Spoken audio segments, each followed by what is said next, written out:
Oi, oi, olá gente bonita, tudo bem com vocês? Se é a primeira vez que você vem aqui, fica à vontade. Tem várias playlists aí muito importantes. Viaje, navegue por essas playlists. Se você gostar desse canal, se inscreva,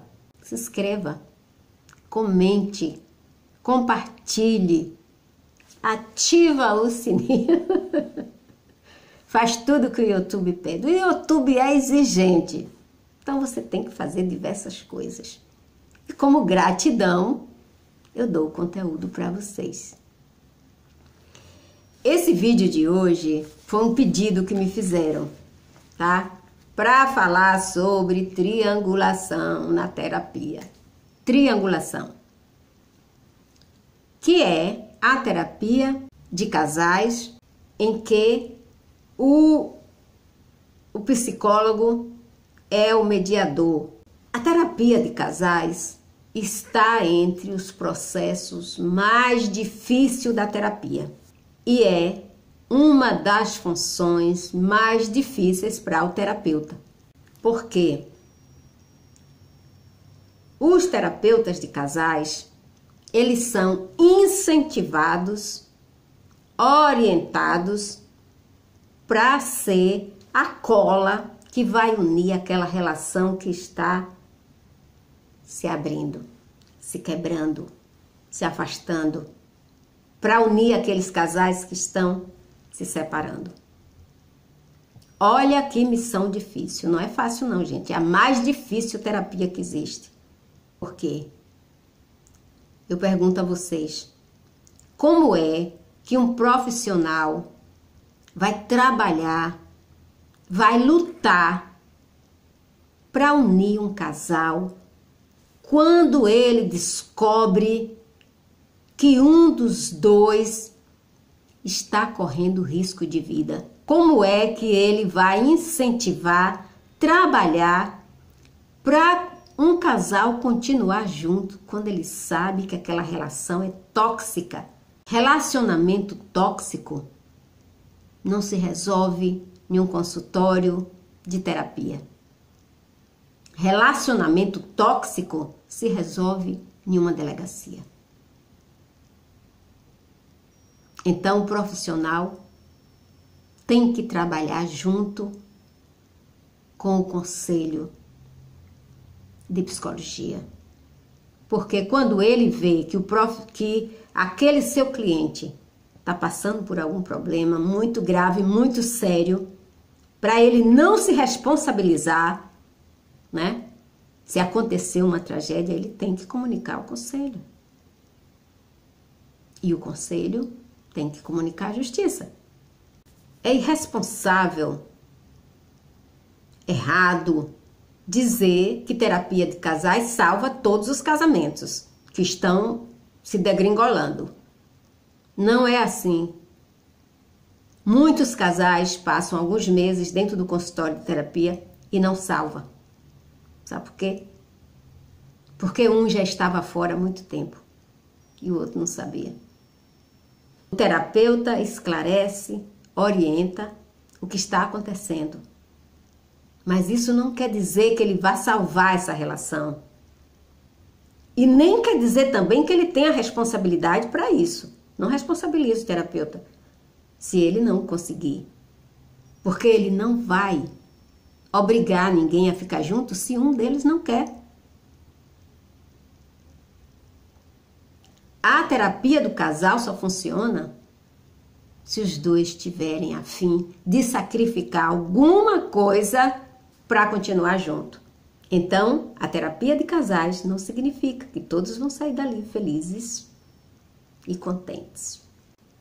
Uma das primeiras coisas que o terapeuta tem de terapia triangular, o que ele tem que perguntar para aquele casal que chegou ali, qual de vocês dois está com o pé fora da porta? Essa é a primeira pergunta. Se eles não responderem, tem a terapia do casal junto e tem a terapia individual. Então, na terapia individual, o terapeuta vai saber quem é que já está com o pé fora da porta. E olha, que nessa sessão individual o terapeuta ouve coisas que só Deus, só Jesus na causa, né? Uns dizem que nunca deveria ter se casado, outros botam culpa no outro companheiro, sabendo que casamento é mútuo, que os problemas são mútuos e que as coisas podem se resolver mutuamente, mas eles não querem saber. Só um é culpado, o outro não errou em nada. Por quê? Quando uma coisa começa a não ficar legal, é responsabilidade do outro que está tendo consciência que a coisa não está indo legal, chamar e perguntar e conversar. Mas deixa as coisas chegarem a um ponto que tem que ter uma terceira pessoa para interferir. E muitas vezes eles vão para a terapia de casais pelo simples fato de que prometeu, para fingir que quer salvar o casamento, né? Quando um dos dois diz assim, acho que a gente precisa de uma terapia de casal, a gente precisa de uma terceira pessoa para nos ajudar, o outro já está lá, com o pé do lado de fora. Aí ele diz assim, não vamos. Mas ele foi para dizer depois que ele não é, ou ela não é responsável pela separação. Conveniência. E uns diz que quer o divórcio, que não tem mais jeito, e fala mal do outro. É um terror. O ouvido do terapeuta vira aquele objetozinho que se usava antigamente, que tem uma asinha. E o consultório passa a ser um tribunal. E o terapeuta, um juiz. É difícil, gente. Eu estou dizendo que é difícil. Tem pessoas que não quer de jeito nenhum mais recuperar a relação, mas vai, né? Para poder sair numa boa da relação, ele vai para o consultório, para depois dizer que mesmo fazendo terapia não deu certo, porque ele quer ter um álibi. Ele mesmo ou ela mesmo, sabendo que não tem mais jeito, que não quer mais, que já está em outro relacionamento, eles mandam o terapeuta perguntar para o outro, porque eles não se falam. Normalmente, quando chega nesse ponto, um está falando mais com o outro. Eles pedem para o terapeuta, né, o psicólogo, perguntar para um deles por que que ele não lutou por mim, por que que ela não lutou por mim. Como se isso fosse resolver. E quando o terapeuta pergunta, mas por que você quer ouvir isso? Isso mudaria a sua opinião? Não, era só para saber.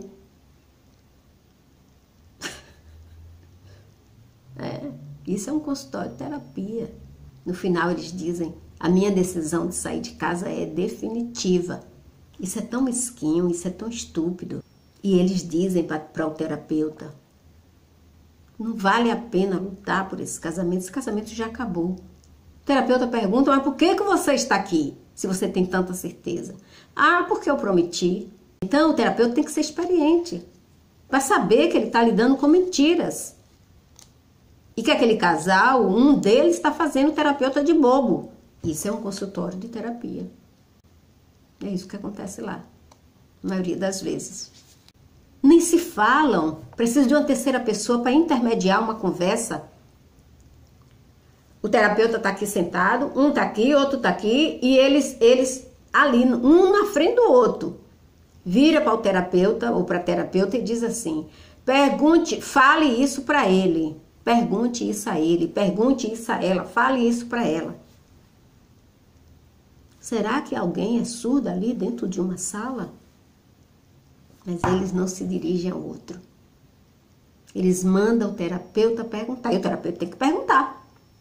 É difícil ser terapeuta de casais, é muito difícil. Mas às vezes é muito gratificante também, porque tem muitas coisas boas que acontecem. Então o terapeuta tem que perguntar o ponto exato onde aquele casamento se descarrilhou. Para daí ele tentar ver o que é que ele pode fazer.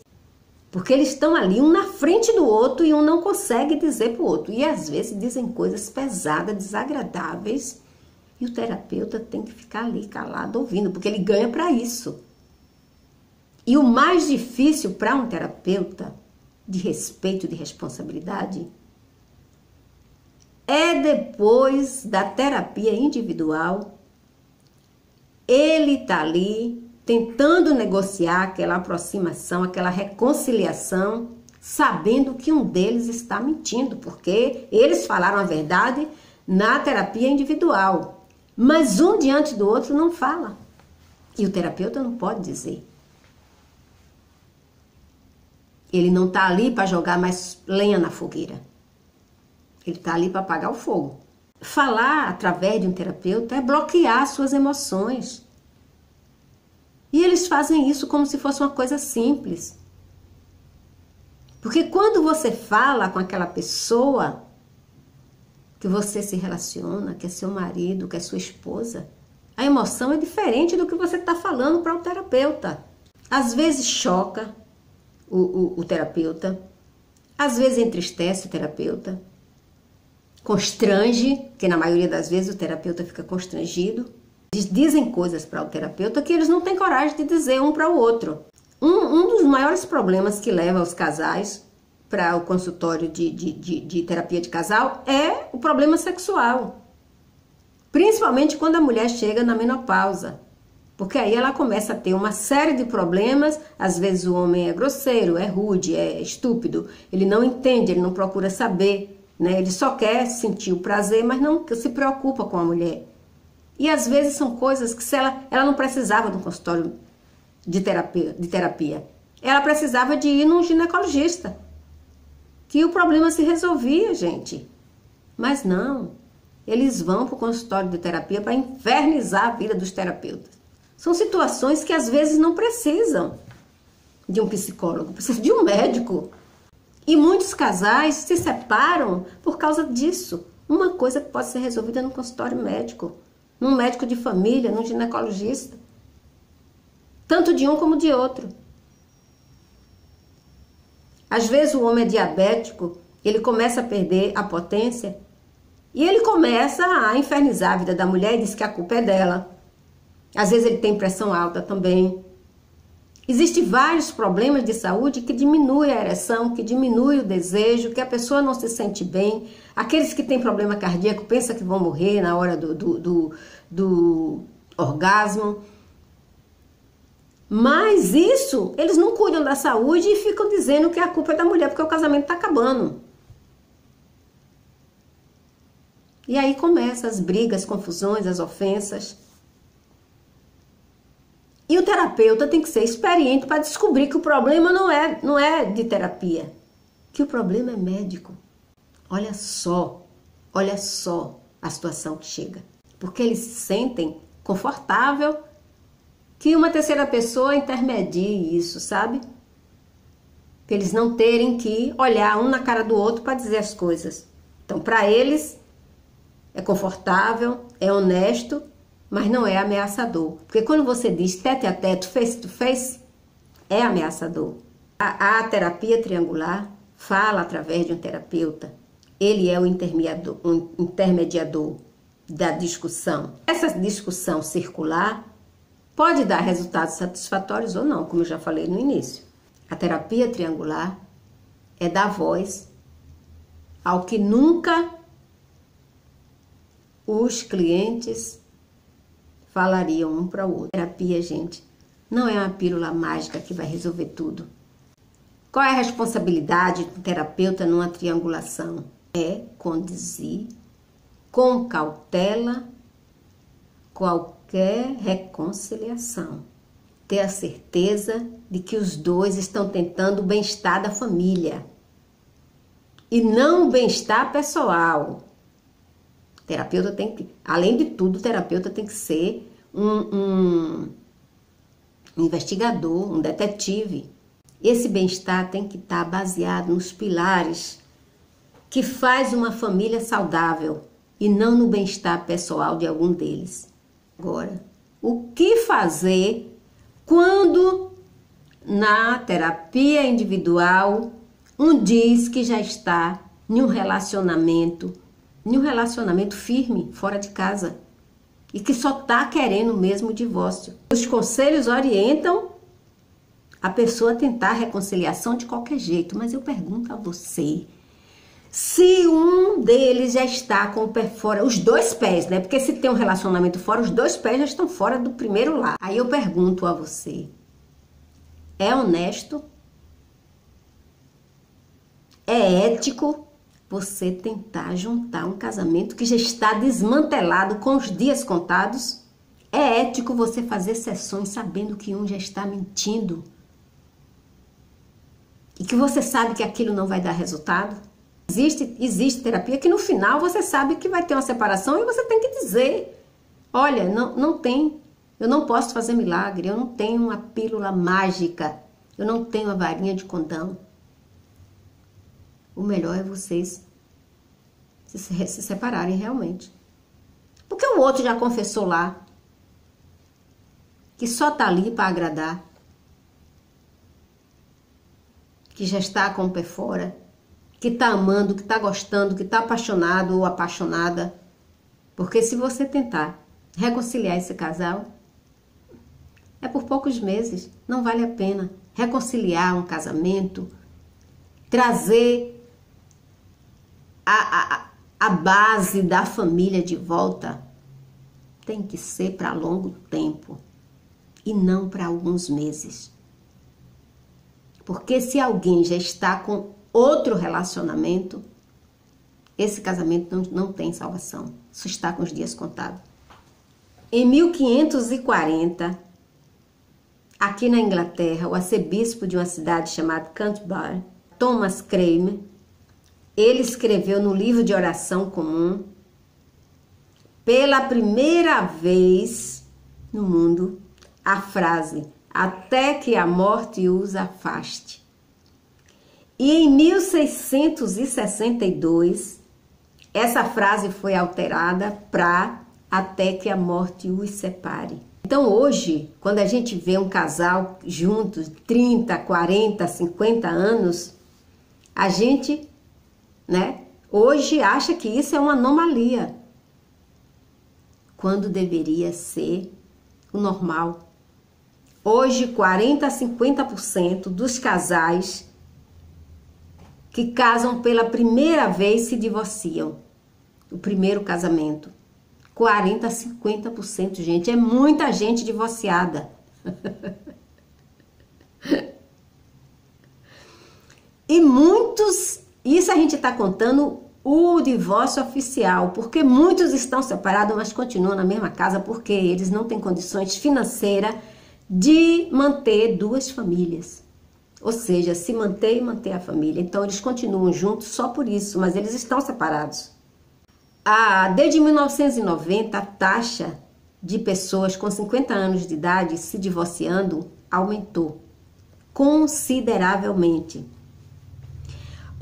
Existe um escritório nos Estados Unidos chamado Escritório do Censo de Divórcio. Afirma que 41% a 50% dos casais que se casam pela primeira vez se divorciam entre 8 e 10 anos de casamento. 60% das pessoas que estão em segundo casamento também se divorciam. E 73% das pessoas que estão no terceiro casamento também se divorciam. Então, para você que me perguntou o que fazer para proteger uma pessoa de um relacionamento tóxico, de um casamento tóxico,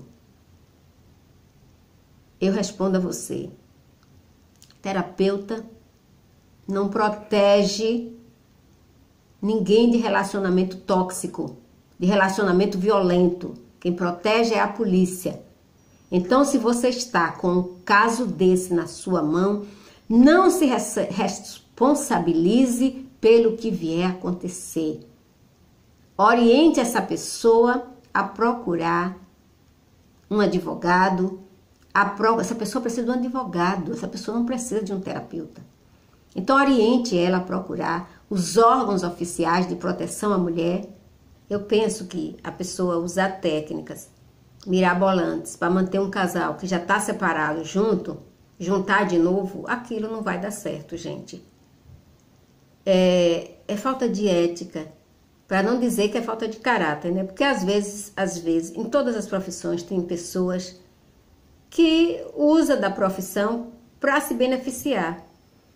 E um terapeuta, né, tentar juntar um casal que ele sabe que não vai dar certo, que existe várias complicações ali, ele só vai ficar poucos dias ou meses e depois vai embora. Ah, mas tem filhos. Sim, tem filhos, mas as crianças são resilientes, elas se recuperam muito mais fácil do que um adulto. Sofre, né, sente falta e tudo, mas elas estão em formação, então elas se recuperam rápido. Rápido que eu digo, mais rápido do que um adulto, né? Do que a mãe, do que o pai, no caso também, porque às vezes é a mãe que quer sair e o pai fica sofrendo. Porque na triangulação, gente, o casal está por um fio, o casamento está por um fio. O casal está no limite. Quando eles precisam de uma terceira pessoa para interferir nessa relação, porque a coisa realmente está, né? Tá no emergência, tá no vermelho. Então, fazer esse casal cair na realidade é saudável. É a profissão de um psicólogo, de um terapeuta. É juntar e não separar. Mas é preciso também que o terapeuta seja honesto. Se ele vê que aquilo vai aumentar o sofrimento daquelas pessoas, não adianta, gente. É melhor cada um seguir seu caminho do que você ver que você não está fazendo um casal feliz. A terapia triangular permite que o terapeuta gerencie, né, a conversa entre os dois, porque normalmente eles não se falam. Agora, o terapeuta ser orientado para pregoar, né, os princípios religiosos para que aquela família continue junta, sabendo que um deles está mentindo, que já está fora de casa, que já tem outro relacionamento, que está ali por conveniência, né? Para se safar no divórcio, para dizer que tentou de todas as formas, mas está mantendo um caso fora do casamento. E o psicólogo sabe, porque normalmente eles dizem. A maioria dos casais que chegam no consultório de um terapeuta, eles deveriam estar preocupados em serem bons pais e não só bons parceiros. Porque quando eles vão para uma terapia triangular, eles não estão indo para aprender a serem bons pais, mesmo separados.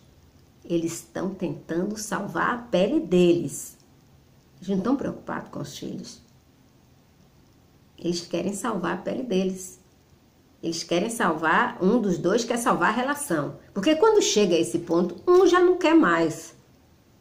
Cansou, não quer mais, pronto. As pessoas cansam uma das outras. E às vezes, não é nem por causa de outra pessoa, quer ficar só. Ter várias aventuras, fazer várias coisas sozinho. Ou com companhias temporárias, a gente não sabe, né? A cabeça de gente é um negócio sério. O psicólogo não tem bolinha de cristal para saber tudo que está dentro da cabeça de uma pessoa, não.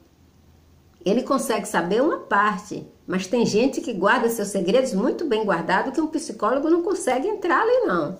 Eles se preocupam em ser bons parceiros, né? Um maravilhoso para o outro, e esquece de serem bons pais. Melhor o terapeuta ser honesto com eles, se vê que não vai salvar aquela relação, do que ficar enrolando só para ganhar dinheiro, só para ganhar tempo, né? Porque fica baseado numa mentira. Ficar obrigando um cliente a chegar no consultório, sentar, botar a cabeça no sofá, porque ele está infeliz. Quando o cliente faz isso, você já viu que o problema ali É difícil. É difícil. Que a pessoa tá ali por conveniência, porque prometeu, mas não porque quer, não de espontânea vontade, é porque existe um interesse por trás. Esse negócio de ficar embolsando o dinheiro do cliente para ganhar tempo, não é uma coisa honesta, não é uma coisa saudável. Isso não vai trazer nenhum benefício para o terapeuta, ao contrário. Porque uma hora eles vão dizer, sabia que eu estava mentindo, ficou lá enrolando, tentando... O que o profissional deve fazer é incentivar um a falar a verdade para o outro. É muito mais coerente isso. Fazer uma separação experimental para ver se realmente é aquilo que eles querem. Que às vezes, na separação experimental, eles descobrem que um gosta do outro, que um não vive sem o outro. E aí volta. É melhor do que você ficar tentando juntar a força, porque aí é que não vai dar certo mesmo. Então, dá a sugestão de uma separação experimental, né? 1 mês, 2 meses, para ver se realmente é aquilo que aquele que já está com o pé fora, ou ela ou ele, decida realmente o que é que quer. Ver realmente se quer a separação. E às vezes, na maioria das vezes, essa separação experimental serve como a terapia de conciliação. Se não der certo, aí esse intervalo vira permanente. E se houver uma possibilidade de reconciliação, o terapeuta tem que dizer, olha, você agora vai plantar os seus 2 pés dentro da sua casa. E vai acabar, se você quer realmente salvar esse casamento, você vai acabar com essa relação extraconjugal.